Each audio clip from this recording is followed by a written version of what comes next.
السلام عليكم. في هذا الفيديو إن شاء الله سنعطيكم طريقة رائعة قمت بتسميد بها هذه الشجرة وأعطت نتائج جيدة. لكن قبل أن نبدأ في الفيديو لا تنسوا الإعجاب بالفيديو والضغط على لايك إن أعجبكم الفيديو والاشتراك في القناة كدعم منا لنشر المزيد من الفيديوهات. الآن بالنسبة لهذه الطريقة اللي قمت باستعمال فيها هذه في تسميد هذه شجرة الزيتون، ما شاء الله أعطت ثمار جيدة. هي طريقة تقوم بتسميد عدة أشجار بسماد واحد عضوي. هذا السماد يقوم بتسميد عديد من الأشجار ويكون خالي من أي أمراض ولا يقوم بإنبات الحشائش حول حوض الشجرة. نقوم بأخذ سماد أي سماد أغنام أو دواجن أو أبقار، نقوم بوضعها في كيس بهذا الشكل. بعد ذلك يجب أن يكون هذا الكيس به فتحات لتسمح بمرور الماء. إن كان الكيس بلاستيكي لا توجد به أي فتحات نقوم بعمل فتحات حتى نسمح بمرور الماء داخل هذا الكيس.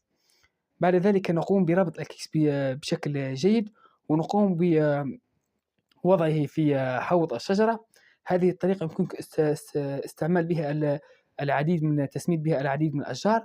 هذا الكيس لا يسمح بمرور الماء، نقوم بعمل ثقوب بهذا الشكل حتى نسمح بمرور الماء داخل الكيس ويخرج هذا الماء إلى الشجرة. بهذه الطريقة نقوم بتسميد الشجرة بهذا السماد العضوي. يخرج إلا السماد السائل عضوي. هذا السائل يحتوي على العديد من العناصر الغذائية تبقى البذور داخل الكيس، وبالتالي البذور الحشائش تبقى داخل الكيس، وبالتالي بعد أن نقوم بتسميد بهذه الطريقة لا تنبت معنا أي حشائش ضارة للشجرة.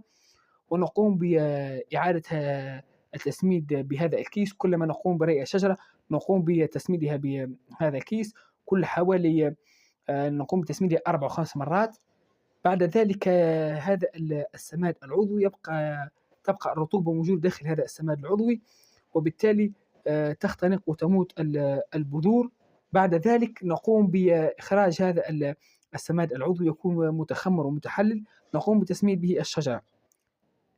كما لاحظتم نقوم بتسميد العديد من المرات هذه الشجرة حتى 4 أو 5 مرات. بعد ذلك نستغل هذا السماد ونقوم بتسميد به شجرة أخرى أو نقوم بتسميد به هذه الشجرة. يكون السماد مخمر لأننا قمنا بالعديد من المرات ترطيبه بالماء، وبالتالي لا ينبت معنا أي حشائش ويكون سماد مخمر. هذه الشجرة قمت بتسميدها مسبقا بهذا السماد، وكما تشاهدون هذه النموات، هذه شجرة لوز ما شاء الله سريعة في النمو. بهذه الطريقة إن شاء الله تقوم بتسميد العديد من الأشجار. يمكنك تحويل هذا الكيس إلى شجرة أخرى وتقوم بعمل نفس الطريقة، تضع أنبوب الماء فوق الكيس فيدخل الماء ويخرج سائل عضوي. أرجو منكم متابعين الأوفياء إن أعجبكم الفيديو والاشتراك في القناة. هذه أفضل فكرة في التسميد بالسماد العضوي، تغنيك عن عوض أن تقوم بالتسميد بسماد عضوي تقوم برشه وينبت معك الحشائش. هذه طريقة فعالة.